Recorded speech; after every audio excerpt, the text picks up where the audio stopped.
Hello everybody, welcome back to our Reset Info channel. In today's video, I'll show you how to fix touchscreen not responding on your VIVO iQOO Neo 7.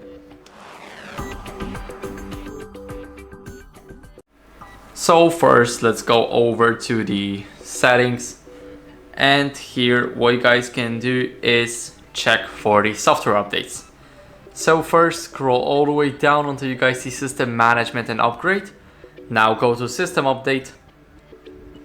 And here check for the latest updates.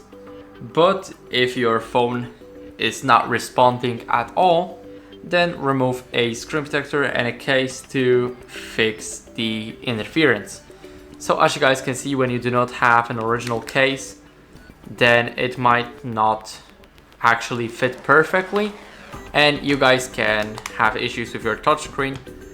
The same goes to the screen protector. And what you guys can do about it is remove them and see if there's any difference. Next, grab your microfiber cloth and be ready to clean the screen. So make sure to clean the screen just like that. Give it a few good swipes. Don't go too hard on the device.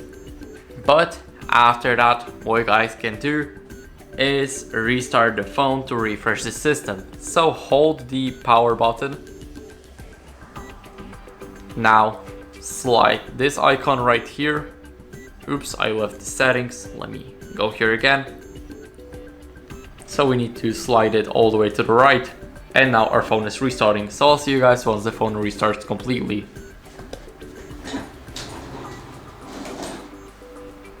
Now after the restart, everything should be okay. So if this video helped you, then leave a like, sub, and a comment, and I'll see you in the next one.